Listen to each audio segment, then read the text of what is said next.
los? 10. Was willst du jetzt? 39.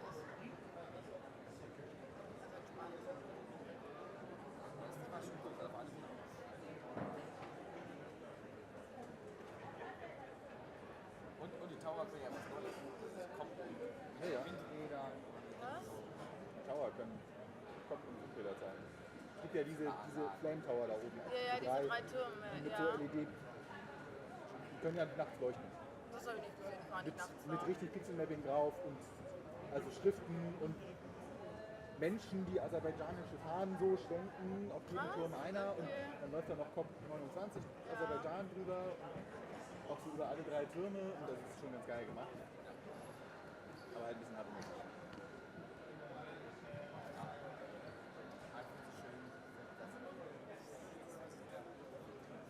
Also wir sehen die Ölflamme vor den Ölfeldern von unserem Hotel aus. Ja.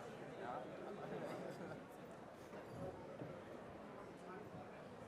Ich habe noch Spaß gestern meinem ehemaligen Innenstern geschenkt. Ich habe mich gerade total zurückversetzt gefühlt an Abitur, weil da haben wir quasi genau die gleichen Themen wie damals, Unterricht waren, wir haben genau die gemacht. Und ziemlich exakt. Und dann kam es zu diesem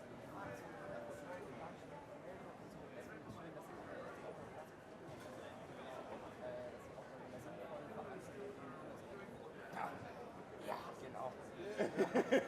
Ja, das ist voll die sinnvolle Veranstaltung, nur um die Umwelt zu retten.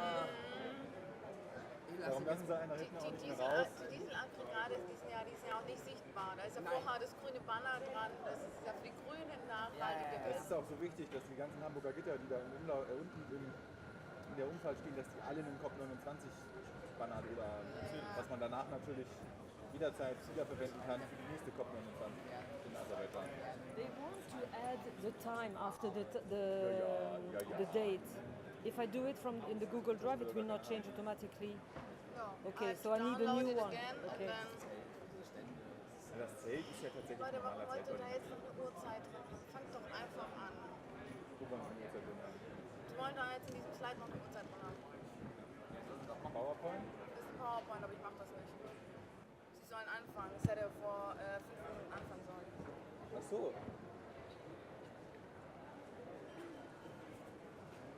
Baue ich denn bei PowerPoint eine Uhrzeit ein? Geht das? Na, indem du einfach in das Textfeld reingehst und die Uhrzeit mit dazu schreibst. Ach so, also kann bestimmt Die auch. wollen jetzt die Uhrzeit mit 9:30 Uhr drin haben. Warum auch immer. Ach so, ich dachte jetzt eine mitlaufende Nein, Uhr. nein. War gerade schon so, wie setze ich das denn in PowerPoint um? Bestimmt. Ja, das war auch mein, es gibt bestimmt, also es gibt auf alle Fälle bestimmt ein Plugin dafür. Ansonsten hättest du es ja auch über ein Atom, über ein Dancing Key und Nee, also wir verkünsteln uns hier nicht. Auf gar keinen Fall. Ich habe das Gefühl, du nutzt die Fähigkeiten deiner Hochleistungstechnik nicht ganz aus. vor allem wie das TF1. Ich habe gerade sagen, diese Hochleistungstechnik und diese Hochleistungstechnik da. Ja, diese da so oder so nicht. Ja, das ist das. Wobei, den mag ich noch, den mag ich noch. Ich hatte Den neuen, letztens der ist die nächsten absolut hier, da hat er scheiße. erstmal noch von ganz blauen Bild gemacht. So, ist das jetzt hier die geänderte? Kümmert man sich an. Macht das. Mach das. Also den neuen Controller, den finde ich ja absolut beschissen. Den komm Nein, gar also nicht ich klar. kenne einen, Den der größeren. größer ist. Ja, genau. Ja, mit dem komme ich gar nicht klar. Ich komme mit denen sowieso nicht klar. Ja, das ist immer so. So, ist du jetzt, da ist die Uhrzeit dran. Viel Spaß. Also wenn ich nachher Vertretung brauche, ich weiß, wen ich anrufe. Ja.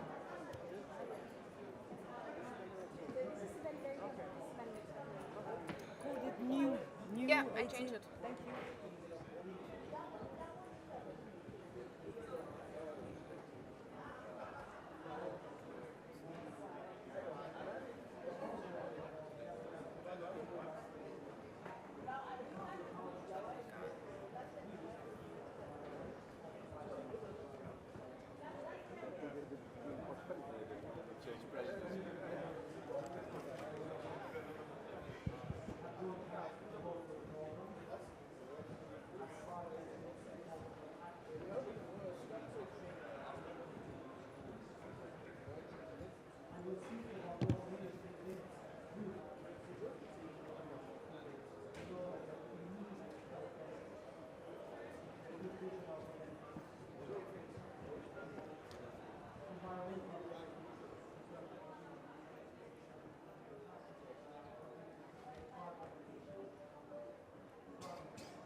Hello, hello.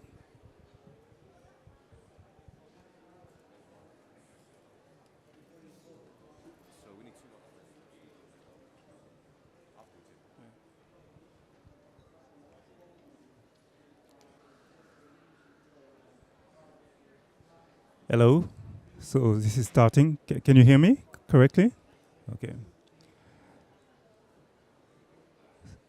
So to introduce this event, I will ask Mr. Alastair Mark, the Director General of the Blockchain Climate Institute, to talk about the organization and the topic.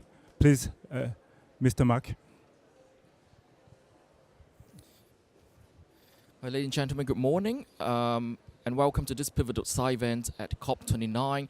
It is a pleasure, definitely, to address all of you today as we gather to explore innovative solutions to bridge the climate finance gap with technologies. Climate change remains one of the most pressing challenges of our time.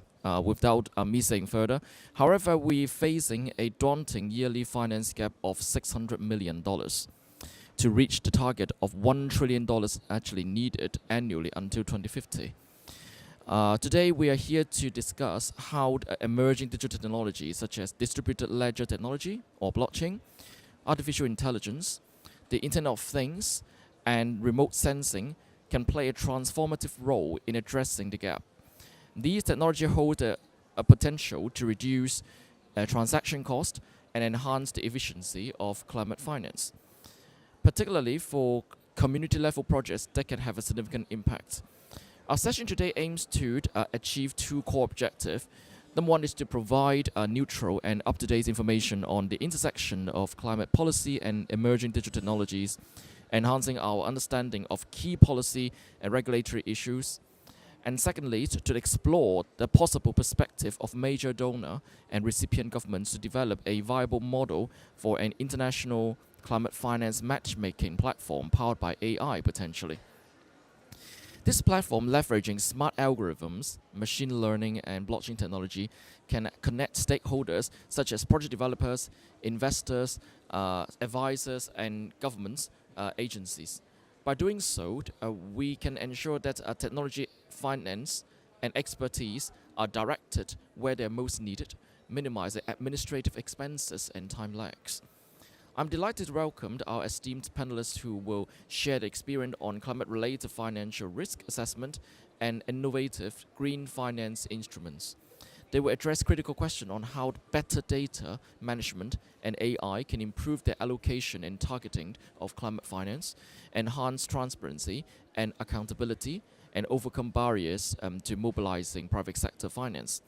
At the Blockchain and Climate Institute here, as we're headquartered in the UK with a very international network in over 40 countries, one of our research division 1, Sustainable Finance, focuses on climate finance or even climate microfinance information management, and also the potential supporting government in the potential deployment of various digital technologies to streamline the current disbursement of climate finance to various governments or even subnational government as they need it. And we provide a lot of capacity building support, policy, regulatory support to those governments in need. I look forward to a fruitful discussion and the valuable insights that will emerge from this session, and together we can forge a path towards a more sustainable and resilient future. Thank you very much.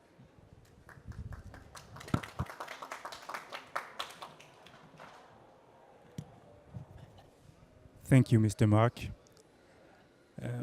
As Mr. Mark said, climate change is a serious threat to humanity. And there is an injustice in the climate change. It means that the countries who contributed the least to the issue will be the ones who suffer the most. And to address this issue, there is a need for finance, we call it climate finance, to do resource mobilization in order to mitigate climate change. And the tool for that could be carbon credits as a promising way to mobilize resources. But we will see that in developing countries and in Africa especially, there is an equitable potential to generate these carbon credits. And we will see also that blockchain and artificial intelligence as a way to improve the way to generate these carbon credits. So I will ask our distinguished Chief Technology Officer at the Blockchain and the Climate Institute, Chris Polora, to join us to give us technical details about this issue. And also I will invite our distinguished guest, Mr. Björn Søren Jigler from from GIZ also. Yes, Björn Søren, you will give your perspective as the German development agency, and how you can help developing countries in generating those carbon credits. Okay, so Chris, my first question is for you. I will hand you the mic after. Chris, my first question is for you. So, can you explain how new technologies can reduce transaction costs in climate finance? What I mean that how data and AI can enhance transparency and accountability in climate finance. Can you explain that to us? Thank you very much and for the opportunity to speak to you today. So my name is Chris Polora, and I'm the CTO at the Blockchain and Climate Institute, where we have doing research in emerging technology for climate action. So I'll answer the question in this way. I would like to rewind back a little bit and just talk about the technology that we potentially could put into place. If you think about it, we have lots of information out there from the Internet of Things, data, sensors around the world, which produce much of the data. So if you think about this is now capturing the physical world and digitizing that physical world onto big data platforms that can then store that data. Off the back of that data, we can put models in place that can do all sorts of things to estimate climate value. For example, talking about AI, it can look at the information and it can determine the carbon sequestration impact, or it can assess climate risk. These things are, I call them climate value. This climate value can then be tokenized on the blockchain using distributed ledger technology. And this tokenization then tokenizes that value such that it can be traded, transferred immutably across the globe and across borders, across countries. Not only that, the technology that we could be used with blockchain will give you an immutable ledger and the transparency and data lineage all the way back to the sensors and the analysis that created that value. So you have this immutable ledger in this space. So if we think about climate finance, if we think about carbon credits, if you have a reforestation project, the project can be validated remotely and automated. We can look at using this suite of technology stack, we can look at the climate value that's been generated, and you can rely on that climate value, you can rely on the carbon credits, and those things can become investable. So that will streamline the process, and also the use of funds and the funding process can also be tracked similarly through the same architecture, connected immutably through that technology, giving investors the confidence that they need and the due diligence that's required. It can be automated to ensure that climate finance in this way can work. Okay, thank you very much, Chris. Björn Søren, first, can you introduce the GIZ for our audience? With pleasure. So the GSZ, we are the development agency of the German government. So we implement programs around the world. We have around 22,000 staff and are located in almost all developing countries. And we focus on providing technical assistance and capacity building. These are our focus for our partner countries in the global south. Okay, so as you provide technical assistance, Mr. Ziegler, can you say, or you can help developing countries set up blockchain-based crowdfunding platforms, or can you assist countries in adopting a blockchain for carbon credit trading? Can you explain that to us? Yes, so thank you. So fascinating to listen to you.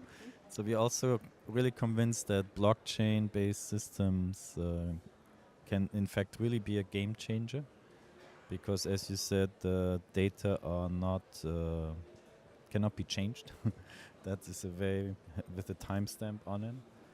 And so everybody talks about AI these days, but you know, you need the data, the underlying data, to have AI in the first place.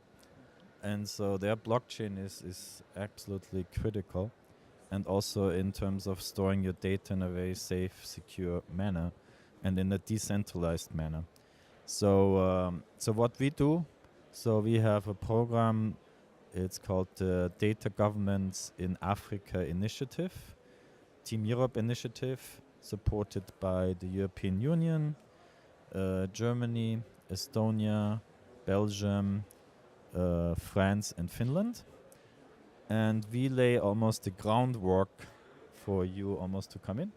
So basically we work currently with the government of Rwanda, Kenya, Senegal, South Africa to develop climate data finance dashboards. So what do I mean? In order to use the blockchain, we first have to improve the sharing of data, the quality of data, and the interoperability of systems. So we basically develop a dashboard which is like a one-stop shop, bringing together various sources from various ministries.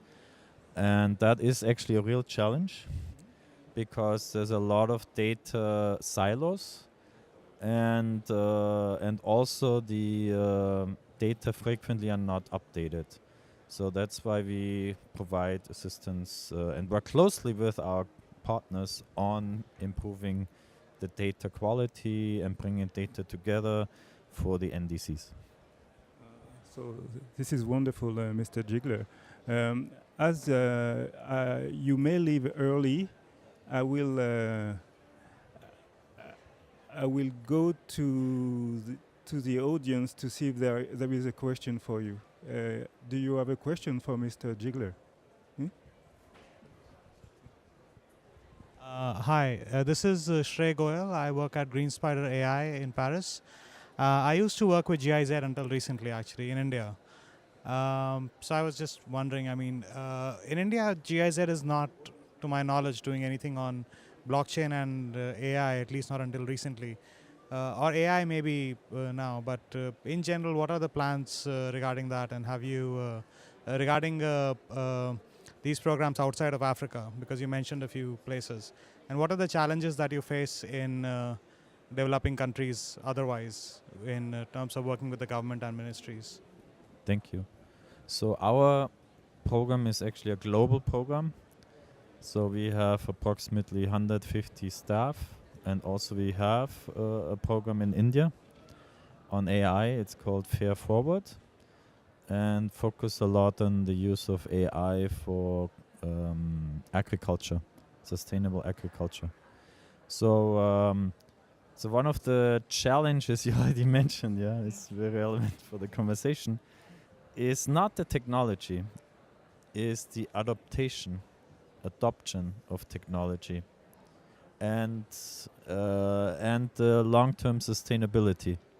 So what we can see frequently, that different donors come in, provide support, then there's one technology solution developed, it works for like 2-3 years, and then you have the legacy systems. And so you have within government, within one ministry, you have many times like, I would say 10, 12.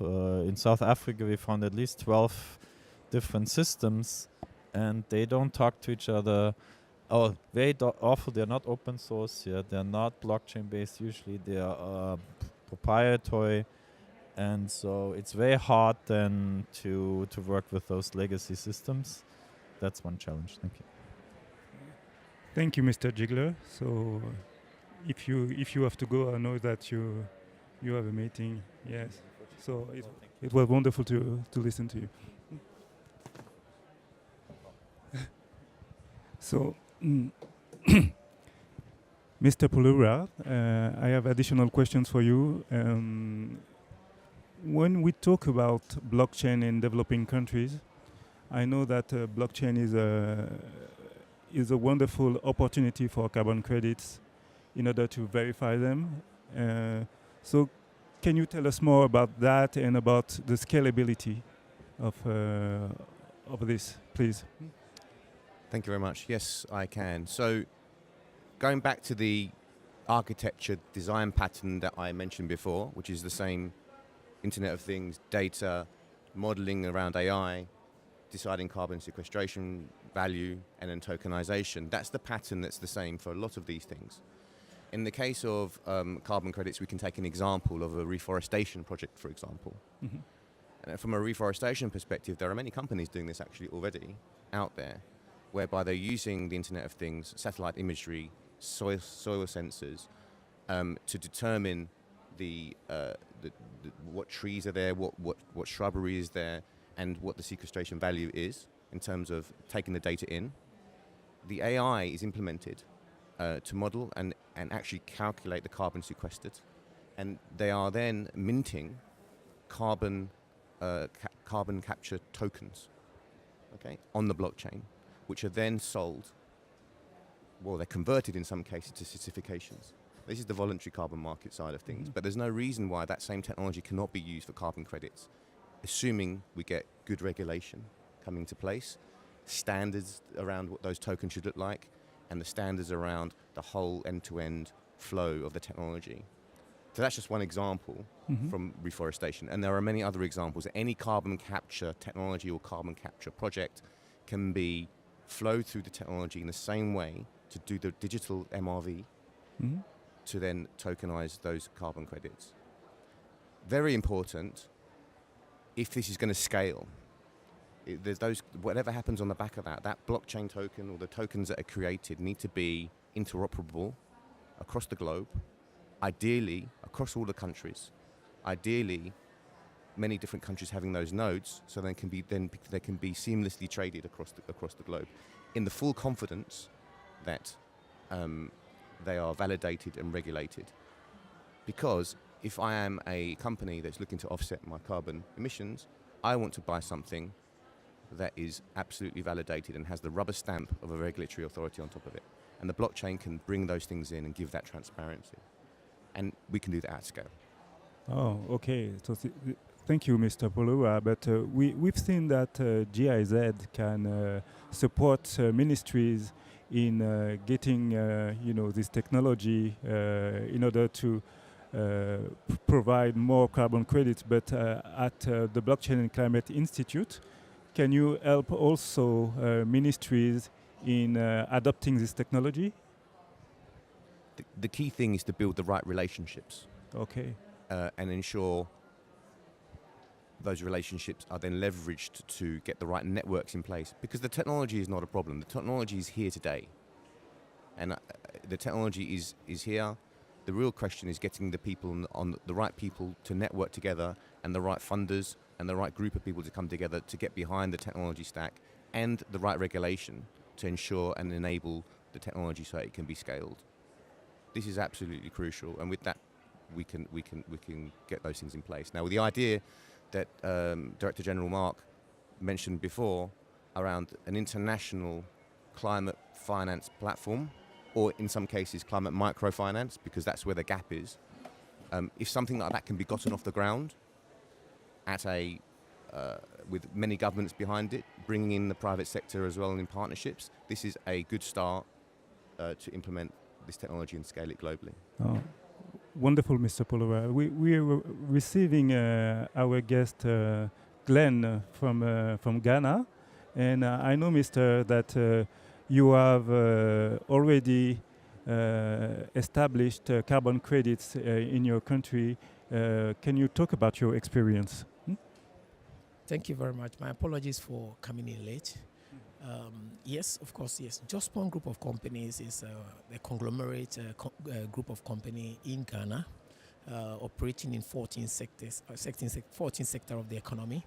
As we speak, we have about 60 companies and still counting. Most of our activities sits at the environment and sanitation space. Currently, we've been able to make quite a lot of progress, particularly with the implementation of the Article 6 through the bilateral relationship that the Ghana government signed on with the Switzerland government and that of the Singaporean government, the South Korean government, which is just about to be ratified at Parliament, then also with the Sweden government.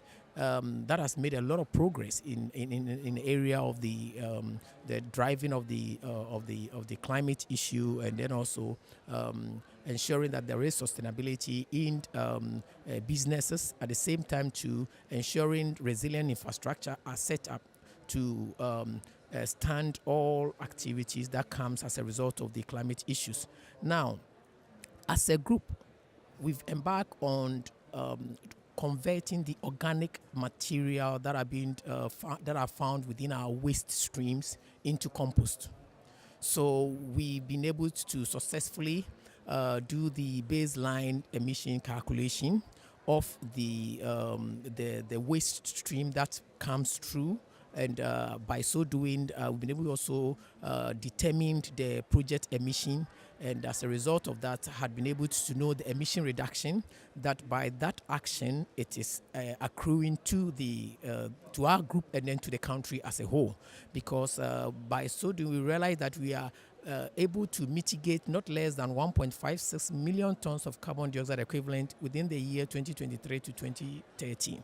And that's quite significant. That's the first phase of the project that we were able to secure authorization between the Switzerland government and then the Ghana government.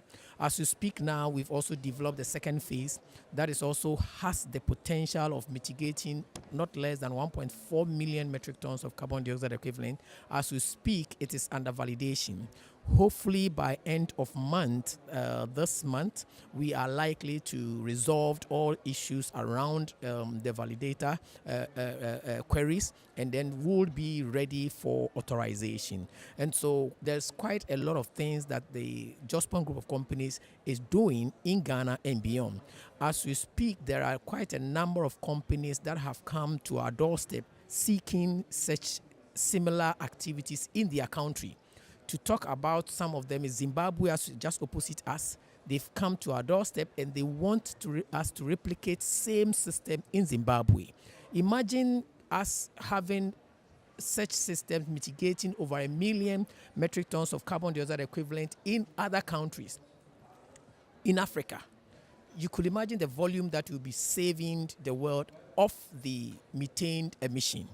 So we also have Nigeria. We've signed an agreement with the Lagos State governor, and therefore we are about stepping in to set up the same facility there. We've also been given the landfill at Uganda. Uganda landfill, the one that exploded not long ago and it killed about 30-something people. We've been given access to that landfill to also manage it and make sure that we are able to capture the methane in that landfill. Now, we also are entering to Kenya, DC, Democratic Republic of Congo. We're also entering into Libya and quite a number of other African countries. And therefore, we here as a group seeking partnership. To be sincere, we are seeking partnership, particularly in our quest in entering into the African countries and then implementing these mitigation activities over there. We can't go alone. We can't do it alone. We need partnership to deliver and be able to be successful. Thank you.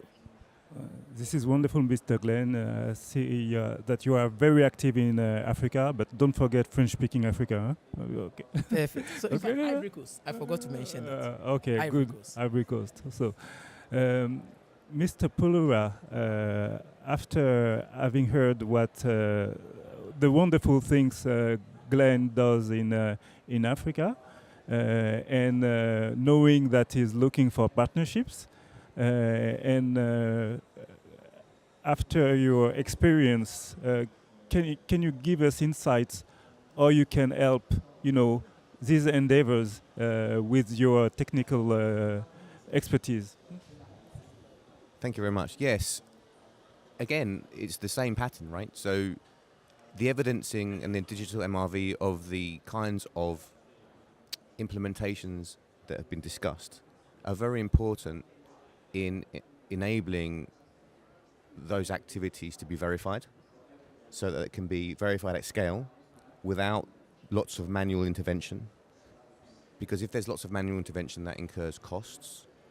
Those costs also are prohibitive to scaling in different countries. And as soon as you go across borders, then those countries need to know and have confidence in what's happening and then in the solutions. So this is where the technologies we mentioned before give that confidence, give that traceability all the way through to the data that created it.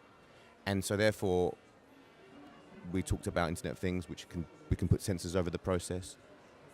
AI, you're already doing some modeling around calculations of the carbon credits. And then the blockchain on top of it can tokenize those things, giving the evidence and making it investable. And if we have it done in the correct way, then it can be consistent and interoperable. So when somebody's buying a carbon token, a carbon offset or a carbon credit generated in one country, looks very, very similar to if it's a different country. It should look the same. The interface should be the same. It should be consistent globally and reliable in the same way, so they have that confidence. And from a partnership perspective, obviously the Blockchain and Climate Institute does do technology transfer projects. It also has a very active legal division that does policy and policy advisory as well. And we also have members that sit on ISO for standards, which can help in putting those standards together and hopefully influencing the right regulation that allows this kind of project to scale. Wonderful, Mr. Pulura. So you are saying that you with blockchain you can make the carbon credits more trustworthy and more valuable. Is that correct? If we can get a regulatory stamp and a signature on top of those tokens of that's together, then I think they become extremely valuable, because if I'm an investor or if I want to offset those things, I want to buy something that's been regulatory approved. And if I can give that transparency through this tokenization process, I think it makes them more valuable. And I think it takes it attempts to address some of the issues that we've seen in the carbon markets in the last few years, double spending, etc., etc. So hopefully that should help the process. Yeah, Mr. Glenn, you want to say something? Yes, just to add a little bit, because as you speak, the issue of integrity has been something that has been of high concern to the whole issue of the carbon market space.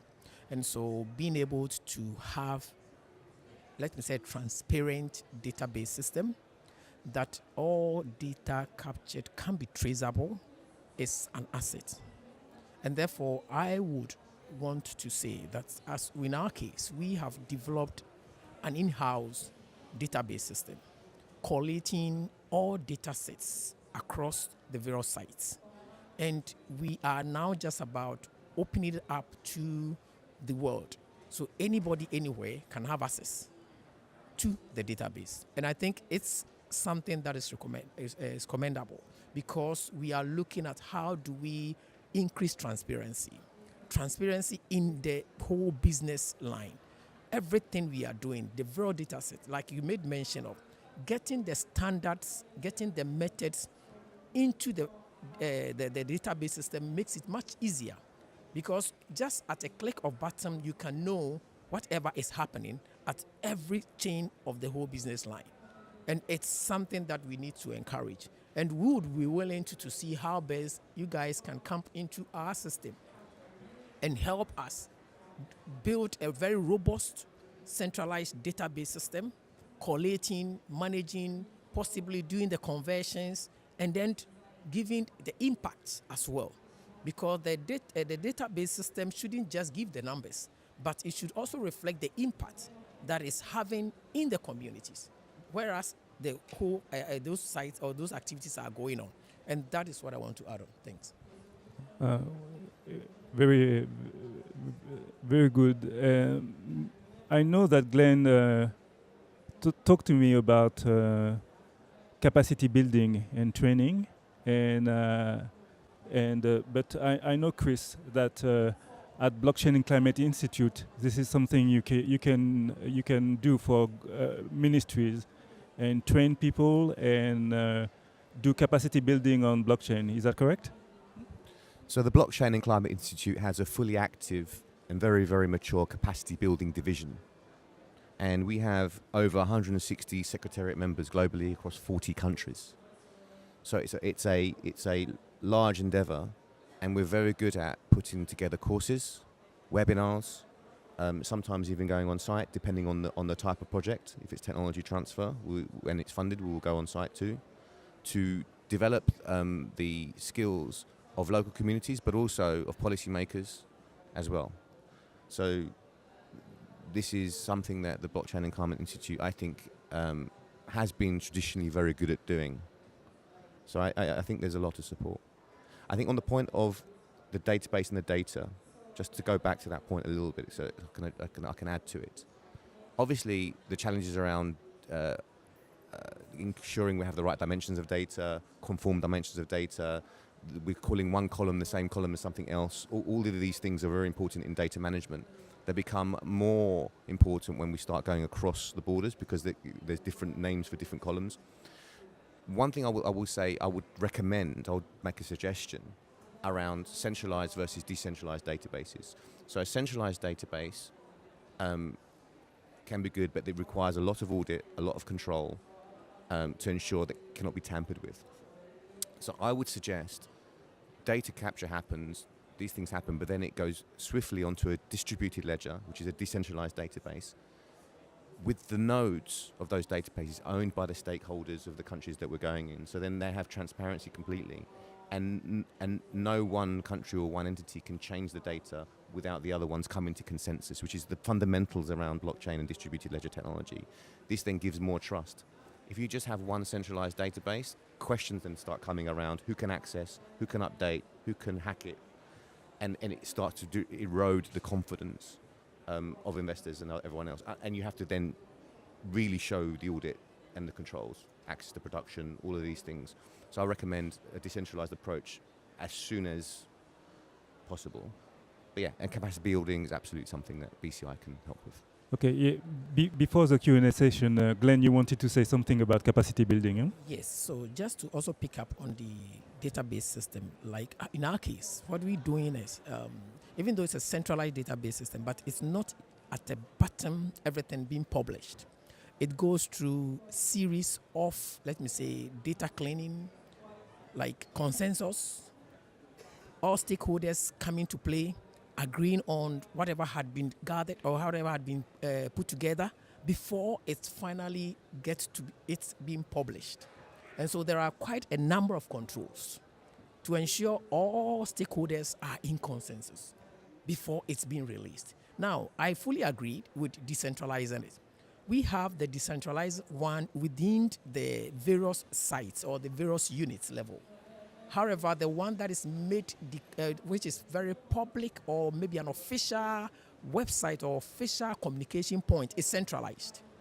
That is how in our system we have it. But we will be very excited to know more about your maybe approach as well, and then see where we can do, because we are looking for building the most robust database system to ensure we are able to meet our external client, to be precise, the UNDP and the Swiss government, because we are in partnership with them in rolling out this business. And their interest is our interest, and we need to meet their interest. Now, in area of the capacity building, yes, it's a new game. Where we are, the space we find ourselves now, it's a new game. And we need the help of the experts. And so we are always in a quest for seeking the one who could help us do it better. And so capacity building and training is something that is so key on our agenda as we are in this business of the carbon market. And so we would be very happy to see some of the opportunities that your outfit could offer us in terms of webinar series, workshops, training, any kind of partnership, exchange, maybe some personnel coming around, taking us to the grounds and then helping us out. We will be so much happy to receive such support, because that's what I believe we need to ensure we are able to lift up the game up and ensure that we meet up the protocol requirement. Thank you. Thank you, Mr. Glenn. It seems that there will be discussions off stage. So I will go to the audience, because I'm sure there are many questions regarding these interventions. Thank you. So my question is for Chris. So in my personal experience, I've previously worked on some government projects in South Asia and Southeast Asia, where blockchain technology was proposed as a part of a package, and I mean, maybe it was just an excuse because they didn't want to go ahead with it, but the question of the carbon footprint of blockchain itself came up. Is that a question that comes up to you as well, and how do you answer those queries? So that is a question. So we talked about the benefits of technology. It's not just blockchain and distributed ledger technology, also artificial intelligence technology. Any technology leaves a carbon footprint. And it's something that at the Institute we also research. So we're not just talking about the benefits, we have to talk about the costs. And there are costs. And there are risks that we have to mitigate around carbon footprint. Really, we're talking about energy usage. So when it comes to distributed ledger technology, there are many types of ways for the database to come to consensus, or the ledger to come to consensus. And if we look at the Bitcoin network, for example, which is why we get these questions asked mostly, Bitcoin uses a consensus methodology called proof of work. And this requires increasingly ever complex calculations to validate the network and to come to consensus. The many node providers around the globe execute a very complicated, increasingly complex calculation to be the one that writes the block, and then off the back of that block writing, all the other nodes on the network can very quickly then ratify the block through some clever cryptography, right? Which I'm not going to go to here, but that's very, very expensive, and we're talking orders of magnitude, thousands of orders of magnitude higher in terms of energy usage than other consensus mechanisms like proof of stake, which are around having tokens and putting them forward, and the one with the biggest tokens is the one that writes the block. And if you do something fraudulent or mistake, your tokens are taken away from you. So it's a gamification methodology. But there is also private. In this case, we probably wouldn't even maybe use public blockchains. We probably would use some private ones, right? Private permissioned ones, which are then networks across countries or specialist providers that don't even have any of this in place. And the consensus method is much more straightforward. So, 0.0001 kilowatt hours per transaction versus 3K for Bitcoin, something like that. So there is a cost, but depending on the technology that you use, the energy can be very much lowered. The other thing as well is every IT, I mean, even this screen is taking up carbon, right? So the data centers that are providing the technology and the infrastructure are becoming much more efficient as well. And there's a whole load of standards work around this space as well. And I would probably just add, that's it. Also, my name is Jose Acosta. This is a question for Chris. I was wondering if you have any examples of projects that utilize blockchain, big data in urban water supply, in perhaps in low-income countries, for example, to track water loss, leakages, non-registered water, or even to be able to target, to be able to identify hotspots of polluted water and target interventions like installation of water treatment plants or something like that. Thank you. Thank you very much for the question. That's an excellent question. For water projects, we haven't completed a project, but there are a few concept notes hanging around for water projects. For example, in Zambia, there is a borehole project out there whereby they're using, instead of using burning fuels to cleanse water, they're implementing solar panels to take water from boreholes and cleanse the water. Now, that's great, but then how do you, if you want to get carbon credits off the back of that, how do you then measure and manage that process immutably so you can get the value, complete value out of it? And again, it's the same technology stack: Internet of Things, sensors, measuring the water that comes out that's clean, and then tokenizing it. For example, 1 token per kilo per volume of water, for example, per litre of water. These are things that are in concept stage. The other side of water is in smart cities. If you want to incentivize populations to be more careful around their water usage, obviously there's meters already, which is another Internet of Things device, which is metering the water usage. Now, if they can evidence reduction in water usage by being very careful, then you can credit them water tokens again, and off the back of that you can create some incentive mechanisms. Those water tokens can be then exchanged for city services, for example, municipal city services. So it's on two sides. One is on the generation of clean water, tokenizing that and then making that tradable and using that technology to then manage it, and the other side is conservation of water, tokenizing that as well and creating those incentives for your populations. Those are concepts that are in play. And there are companies that have done that around the globe, but we are now starting at the Blockchain and Climate Institute to investigate these types of implementations. It follows exactly the same design pattern that I mentioned before.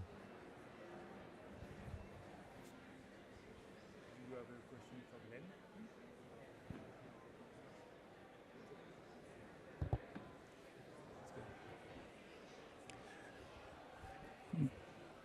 Glenn? Glenn, I know you have questions for Chris. So I don't want this to be a bilateral, but I know you have questions for Chris, you told me. Right. Okay, so I think my question is very simple. We've just started something in terms of the database management.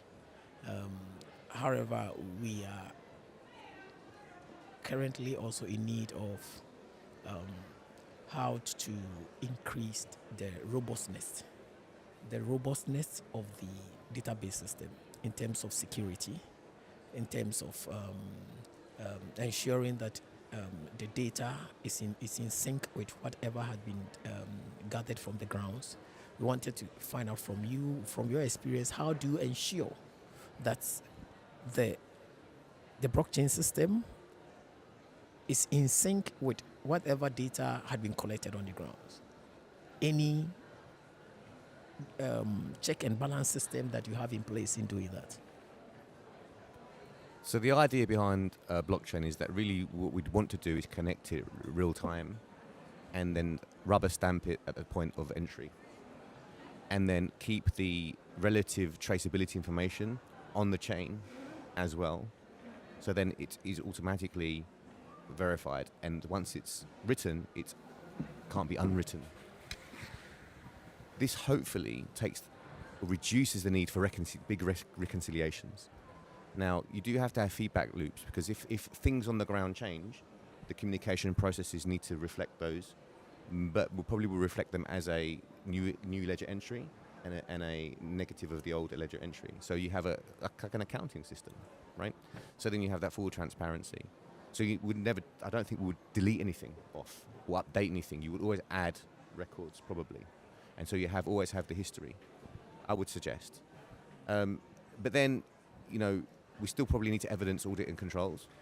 I think they need to be there. They'll just be less onerous, maybe less frequent than normal. You will have probably audit reports that would maybe reconcile some of the data together, ensuring that the what's being presented is also what's on the ground. And I would say that you would also have to map the system and really look at the attack points.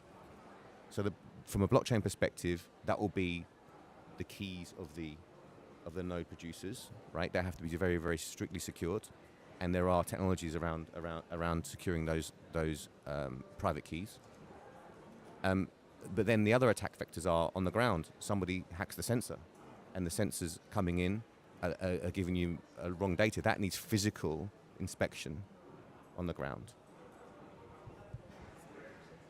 I think my takeaway from what you've just shared is we must not erase data, but rather to have a traceability, like keep history to ensure maybe what led to the altering or the updation, right?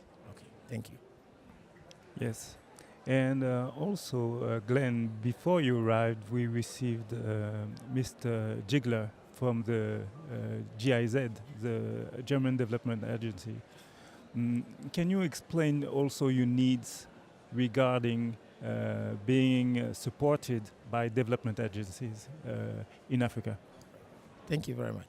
You know, the kind of intervention the Just One group of companies is embarking on is more like a social intervention kind of activities. We're talking about providing smart agriculture systems for our local, let's say, farmers, in ensuring that they are able to be very resilient enough and being able to have the agriculture activities continuously going on. Needs is something that is a social intervention, is needed. And here, in the case where the group is embarking on the AWD, that is Alternative Wet and Drying Systems, under the African Nation Consortium, that is the arm that is embarking on that, helping smallholder farmers to migrate from the extreme flooding system to the water management system, needs a lot of help in the land preparation to make sure they get a level land as expected, in getting the piezometers installed, getting, let me say, highly, maybe semi-trained experts to be able to be gathering the data as expected, and then processing it to help the farmers achieve the objective of their growing. It's quite a daunting task, and would be very happy if GIZ would come in partnership with the Just One group of companies in helping the smallholder farmers migrate from the extreme flooding system to the water management system in rice farming. We also have another program that we are running that is in terms of water. Water has become a necessity in our world. In Ghana, we have access to water, but not quality water. We'll be very happy if GIZ will partner with Just One to help treat rural water systems for them to have a quality water as a medium of livelihood. Will be something that would be very happy about. Then the last thing is about the aspect of waste management. The waste management, it's, even though it should be a municipal burden, however, the government coffers seems to be overstretched, and therefore are unable to meet up the people who even need the help the more. And so many people are underserved. But the group is ever ready to partner with GIZ in ensuring that we deploy a similar system that are being used at the urban centers to the rural areas, to ensure that they are able to manage their waste effectively, and for us to also be able to capture the methane from being emitted into the environment to save our world. So 3 things. The first is the helping our agriculture system by deploying the AWD system to our smallholding farmers. The second thing is on water management, high quality water system for our rural folks. And then lastly, the waste management, deploying integrated recycling systems in helping our rural folks in managing their waste. Thank you. Okay, Glenn. So I see that these basic needs is where you in Africa want the most support. And I think Chris also, as a Chief Technology Officer at the Blockchain Climate Institute, can provide solutions for that. Is that correct, Chris? We can definitely partner on the concepts and provide some of the technical assistance. Yeah, I think water was, we had a question from the audience on water. I think water is a critical, obviously for everybody, and clean water specifically, and across Africa actually is also an issue. The key thing is these countries will have standards around what does clean water actually mean, right? Those standards need to be upheld. How do you evidence those standards? It comes back to the architecture we talked about. We have sensors, Internet of Things, sense the water quality. Once the water quality is sensed, that can be transmitted to the data solutions. And that water quality per litre can be tokenized. So we know that for every litre, you have a token that matches, which is saying this water is clean. Where did it come from? What sensor said it was clean? Then you can create those incentive mechanisms for institutions, because you now have tokens. You can reward them for clean water, for creating it, or for saving it. So you have, again, the same kind of topic to measure and manage the implementation of these projects, because you need to create the right incentives to bring the stakeholders on board, and then the right regulations as well. So yeah, I think in those areas, policy, we can partner, and technology thought leadership can also partner as well. Very good, Chris. Glenn, before you arrived, I was talking about climate change as a threat for humanity. And I was talking also about the injustice of climate change. The ones who suffer the most are the ones who are the least responsible for this climate change. And I want to give you the opportunity for the last word, the closing remark for this session. So what can you say about this? And give us a word of hope in, before we close this session, please. Thank you very much. I think in the climate space, the word of hope seems to turn out to be, let me say, scary sometimes, because making progress in terms of the Agenda 2030, still you see the gap that is still left as more than what has been achieved. And so even though you've made, or there is a level of hope, but you still become so downhearted because of the gap that is still widened, that has not yet been achieved. And so I want to say, you see, the fact is that most of these countries or territories that are being hit by the climate crisis are somehow carbon neutral. They are net zero territories. They virtually have nothing to do with the emission. Yet they are the people that are suffering the most.